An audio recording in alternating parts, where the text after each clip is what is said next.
Hello Arvind, ಏನ್ ಅರವಿಂದ್ ಅಪರೂಪವಾಗಿ ನೀವು ನಮ್ಮ ಕಾಲೇಜ್ ರಸ್ತೆ ಹಿಡಿದು ಹೊರಟಿದ್ದೀರಾ? ಅಂಬಿಕಾ, ನಿತ್ಯ ನಿನ್ನನ್ನು ನೋಡದೆ ಹೋದರೆ ನನ್ನ ಮನಸ್ಸು ಏನೋ ಕಳೆದುಕೊಂಡಂತೆ ಭಾಸ ಹೋಗುತ್ತದೆ. ನಿನ್ನ ಪ್ರೀತಿಯ ಸಂಕೋಲೆ ನನ್ನನ್ನು ಬಂಧಿಸಿಬಿಟ್ಟಿದೆ. ಕ್ಷಣ ಕ್ಷಣಕ್ಕೂ ನಿನ್ನ ಪ್ರೀತಿಯ ಪ್ರೇಮದ ಪುಟದಲ್ಲಿ ಪ್ರೇಮದ ಪಕ್ಷಿಯಾಗಿ ಹಾರಾಡುವ ಹಂಬಲ ನನ್ನ ಮನದಲ್ಲಿ ತುಂಬಿಕೊಂಡಿದೆ. ಅಷ್ಟೇಕೆ ಅವಸರ ಅರವಿಂದ್? ಈ ಹೆಣ್ಣು ಹುಟ್ಟಿ ಬಂದಿರುವುದೇ ನಿಮಗಾಗಿ. ನಿಮ್ಮ ಹೃದಯದ ಹಂದರದಲ್ಲಿ ಶಾಶ್ವತವಾಗಿರಲು ಪಣ ತೊಟ್ಟಿದೆ ನನ್ನ ಮನ. ಪ್ರೇಮದ ಪ್ರತೀಕವಾಗಿ ಬಂದಿರುವ ನಿಮ್ಮ ಪ್ರೀತಿ ಮುಂದೊಂದು ದಿನ ಡಿವಿ ನನ್ನ ಭಾವಿ ಪತಿಯಾಗುವಿರಿ ಅಂತ ಭಾವಿಸಿಕೊಂಡಿದ್ದೇನೆ. ಮೇಲಾಗಿ ಇದಕ್ಕಾಗಿ ಭಯಪಡುವ ಕಾರಣವಿಲ್ಲ. ಯಾಕೆಂದ್ರೆ ನೀವು ನನ್ನ ತಾಯಿ ತಮ್ಮ, ಅಂದ್ರೆ ನನ್ನ ಸೋದರ ಮಾವ. ಎಂದಿದ್ರು ನಾನು ನಿಮ್ಮವಳೇ. ಆದರೂ ಅಂಬಿಕಾ, ಅಬ್ರಾಹ್ಮಣ ಅಪರಾಧದಲ್ಲಿ ನಾವಿಬ್ಬರು ಗಂಡ ಹೆಂಡರೆಂಬ ಗಂಟು ಗಟ್ಟಿಯಾಗಿರಬೇಕು. ಅಂದಾಗ ಮಾತ್ರ ನಮಗೆ ಯಾವ ಗಂಡಾಂತರವೂ ಬರಲಾರದು. ನಮ್ಮ ಗುರಿ ಮುಟ್ಟುವ ತನಕ ನಮ್ಮನ್ನ ಹೆತ್ತವರಿಗೆ ನಾವೆಂದೂ ವಿರೋಧವಾಗಬಾರದು. ಅದರ ಬಗ್ಗೆ ಯೋಚನೆ ಮಾಡುವ ಅವಶ್ಯಕತೆ ಇಲ್ಲ. ನನ್ನ ಹೆತ್ತಪ್ಪ ನನ್ನ ಮನಸ್ಸಿಗೆ ನೋವಾಗುವಂತೆ ಎಂದೂ ನಡೆದುಕೊಂಡಿಲ್ಲ.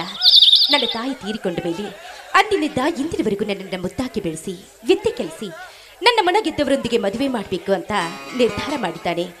ನಾಳೆ ನನ್ನ ತಂದೆಯವರಿಗೆ ಕಾಗದ ಬರೆದು ವಿಷಯ ತಿಳಿಸ್ತೀನಿ. ನಿನ್ನನ್ನು ಒಪ್ಪಿಕೊಳ್ಳುವ ನಂಬಿಕೆ ನನ್ನಲ್ಲಿದೆ. ಒಂದು ವೇಳೆ ಒಪ್ಪದಿದ್ದರೆ? ಕೆಟ್ಟದ್ದನ್ನ ನಾವ್ಯಾವತ್ತೂ ಯೋಚನೆ ಮಾಡಬಾರ್ದು ಅರವಿಂದ್. ಒಳ್ಳೆಯದನ್ನೇ ಬಯಸಬೇಕು. ಅಂದಾಗ ಮಾತ್ರ ದೇವರು ನಮಗೆ ಒಳ್ಳೆಯದನ್ನೇ ಮಾಡ್ತಾನೆ. ನನ್ನ ಬಯಕೆಯ ಬಾಗಿಲು ಯಾವತ್ತೂ ಮುಚ್ಚಿಲ್ಲ. ಒಂದು ವೇಳೆ ನನ್ನ ಹೆತ್ತಪ್ಪ ಒಪ್ಪದಿದ್ರೆ ನಮ್ಮ ಪ್ರೀತಿ ಎಷ್ಟೇ ಪ್ರಳಯವಾದರೂ ಚಿಂತೆ ಇಲ್ಲ. ನನ್ನ ಪ್ರಾಣದ ಅರಿವು ತೊರೆದು ನಿಮ್ಮ ಪ್ರೇಮದ ಸಂಗಾತಿ ಆಗ್ತೀನಿ. ಇದಕ್ಕೆ ಶಿವನ ಸಾಕ್ಷಿ ಮಾಡಿ ಹೇಳುವೆ ಅರವಿಂದ್. ಒಂದು ವೇಳೆ ನೀವೇ ನನ್ನನ್ನು ಮರೆತು ಮತ್ತೊಂದು ಹೆಣ್ಣನ್ನ ಮದುವೆಯಾದ್ರೆ? ಅಂಬಿಕಾ, ಈ ಮಾತು ನನ್ನ ಕನಸಿನಲ್ಲೂ ಸಹ ನೆನೆಸಲಾರೆ. ಅಂಬಿಕಾ, ಒಂದು ದಿನ ನಿನ್ನನ್ನು ನೋಡದೆ ಹೋದರೆ ಅಂದು ನಾನು ಉಪವಾಸ ಮಲಗುತ್ತೇನೆ. ಉಂಡರೂ ಅದು ವಿಷವಾಗುತ್ತದೆ. ಮರೆತು ಮಲಗಿದರೆ ಆಕಾಶವೇ ಕಳಿಸಿ ತಲೆ ಮೇಲೆ ಬಿದ್ದಂತಾಗುತ್ತದೆ. ನಿನ್ನನ್ನು ಮರೆತು ಬದುಕು ಮಾತಂತೂ ನನ್ನ ಮನದಲ್ಲಿ ಯಾವತ್ತೂ ಇಲ್ಲ. ಬದುಕಿದರೆ ನಿನ್ನೊಂದಿಗೆ ಬದುಕಬೇಕು, ಸತ್ತರೆ ನಿನ್ನೊಂದಿಗೆ ಸಾಯಬೇಕು. ಇದು ನನ್ನ ಮನಸ್ಸಿನ ನಿರ್ಧಾರ. ಅಂಬಿಕಾ, ನಾನು ಅಷ್ಟೇ ಅರವಿಂದ್. ಈ ದೇಹದ ದೇವರೇ ನೀವೆಂದು ನಾನು ತಿಳಿದುಕೊಂಡಿದ್ದೇನೆ. ಈಗ ನಾವಿಬ್ಬರು ಮಾನಸಿಕವಾಗಿ ಮದುವೆ ಆದಂತೆ ಸರಿ. ಮತ್ತೆ ಮದುವೆ ಎಂಬ ಮೂಢನಂಬಿಕೆಗೆ ಮುತ್ತಿಡುವುದು ಬೇಡ. ಹೆತ್ತವರ ಒಪ್ಪಿಗೆ ಪಡೆದರೆ ಸಾಕು. ಬದುಕೆಂಬ ಧೋನಿಯಲ್ಲಿ ನಗುನಗುತ್ತಾ ಸಾಗಿದ್ರೆ ಅದೇ ನಮಗೆ ಸ್ವರ್ಗ. ಅಂಬಿಕಾ, ಸ್ವರ್ಗ, ಸಿರಿ, ಸಂಪತ್ತು ಇದು ಯಾವುದು ಬೇಡ. ನಿನ್ನ ಶ್ರೀಮಂತಿಕೆ, ಶೀಲ, ಪವಿತ್ರ ಪ್ರೇಮ ಇದು ಸ್ವರ್ಗದ ಸಮಾನ ಐತೆ. ನಿನ್ನ ಸೌಂದರ್ಯ, ಶ್ರೀಗಂಧದ ಪರಿಮಳದಷ್ಟು ನಿನ್ನ ಪರಿಶುದ್ಧ ಗುಣ, ಇದರ ಮುಂದೆ ಆ ಸ್ವರ್ಗ ನನ್ನ ಕಣ್ಣಲ್ಲಿ ಕೀಳಾಗಿ ಕಾಣುವುದು. ಅರವಿಂದ್, ನನ್ನನ್ನು ತುಂಬಾ ವರ್ಣಿಸ್ತಾ ಇದ್ದೀರಾ. ನಾನು ಅಷ್ಟೊಂದು ರೂಪವತಿ? ಅಷ್ಟು ಬೇಗ ನನ್ನ ಗುಣಗಳನ್ನು ಅರಿತುಕೊಂಡಿದ್ದೀರಾ? ಅಂಬು, ಈ ನಿನ್ನ ಸೌಂದರ್ಯದ ಮುಂದೆ ರಂಬೆ, ಊರ್ವಶಿ, ಮೇನಕೆ ತೃಣ ಸಮಾನ. ಬ್ರಹ್ಮ ಬಲು ಬುದ್ಧಿಯಿಂದ ನಿನ್ನನ್ನು ತಿದ್ದಿ ತೀಡಿ ಈ ಭೂಮಿಗೆ ಕಳಿಸಿದ್ದಾನೆ. ಬಂಗಾರದ ಬಟ್ಟಲು ಹಿಡಿದುಕೊಂಡು ತಿರುಗಿದರೂ ನಿನ್ನಂಥ ಗುಣವತಿ ಸಿಗುವುದು ಕಷ್ಟ. ನೀನು ಅಪ್ಪಟ ಚಿನ್ನ. ಚಿನ್ನ ಎಂದಾದರೂ ಅದರ ಬೆಲೆ ಕಳೆದುಕೊಳ್ಳಬಹುದು. ಚಿನ್ನ ವಾಸಿಸುವ ಸ್ಥಳ ಗುಡಿಸಲಾದರೇನು, ಅರಮನೆಯಾದರೇನು, ಅದರ ಬೆಲೆ ಒಂದೇ. ನೀನು ಬಂಗಾರದ ಗಿಣಿ ಎಂದು ನನ್ನ ಹೃದಯದಲ್ಲಿ ಮುಚ್ಚಿಟ್ಟುಕೊಂಡಿದ್ದೇನೆ. ಮತ್ತೆ ಯಾರಾದ್ರೂ ಕದ್ದಾರು ಜೋಕೆ ಅರವಿಂದ್? ಕದಿಯಲು ಹೊರಗಿನವರ ವಸ್ತು ಅಲ್ಲ, ನನ್ನ ಹೃದಯದಲ್ಲಿ ಭದ್ರವಾಗಿ ಇಟ್ಟುಕೊಂಡಿದ್ದೇನೆ. ನಿನ್ನ ಪ್ರತಿಬಿಂಬ ಮಾತ್ರ ಹೊರಗಿದೆ. ನಿನ್ನಂತರಂಗದ ಪ್ರೇಮ ನನ್ನ ಎದೆಯಲ್ಲಿ ಮರೆಯಾಗಿದೆ. ಕದಿಯಲು ಯಾರಿಂದಲೂ ಸಾಧ್ಯವಿಲ್ಲ. ಆದಷ್ಟು ಬೇಗ ಈ ವಿಷಯನ ನಮ್ಮ ಮನೆಯಲ್ಲಿ ತಿಳಿಸಿ ನಾವಿಬ್ಬರು ಸತಿಪತಿಗಳಾಗೋದೇ ಬೀಳದ್ದು. ಇವತ್ತೇ ನನ್ನ ತಂದೆಯವರಿಗೆ ಕಾಗ್ದ ಬರೆದು ವಿಷಯನ ತಿಳಿಸ್ತೀನಿ. ಅರವಿಂದ್, ನಮ್ಮ ತಂದೆಯವರು ವರನ ವರದಕ್ಷಿಣೆ ಎಷ್ಟು ಅಂತ ಕೇಳಿದ್ರೆ ಏನಂತ ಹೇಳಬೇಕು? ನಿನ್ನ ತೂಕದಷ್ಟು ಚಿನ್ನ ಅಂತ ಹೇಳು. ಹೌದಾ? ಅಷ್ಟೊಂದು ಚಿನ್ನ ಎಲ್ಲಿಂದ ತರಬೇಕು? ನೀನು ನಮ್ಮ ಮನೆಗೆ ಬಂದರೆ ಮುಗಿದೋಯ್ತು, ಚಿನ್ನ ಬಂದಂತೆ. ಅಂದ್ರೆ ಇದೇ ಚಿನ್ನ ನನಗೆ ಬೇಕಾಗಿರುವುದು.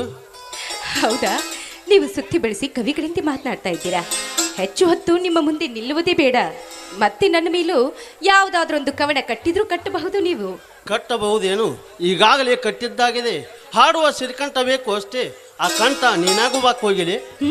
ಆಯ್ತು, ಕಾವ್ಯ ಹೇಳಿ ಹಾಡ್ತೀನಿ.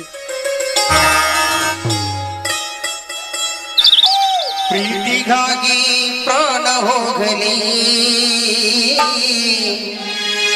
ಪ್ರಿಯ ನಿನ್ನ ಕೈ ಬಿಡಲಾರೆ ಯುಗಗಳು ಕಳೆದು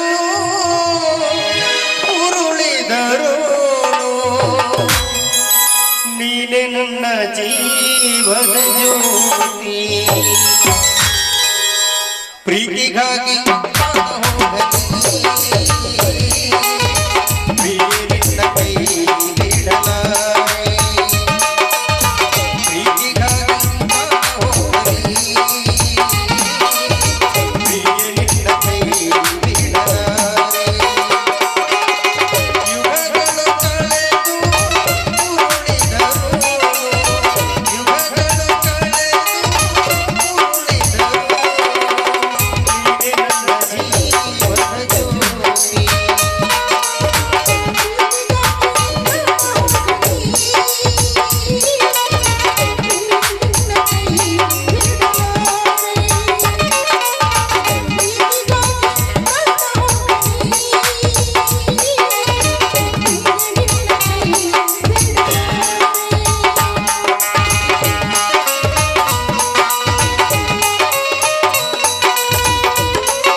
ನನ್ನ ಜೀವದ ಜ್ಯೋತಿ ಪ್ರೀತಿಗಾಗಿ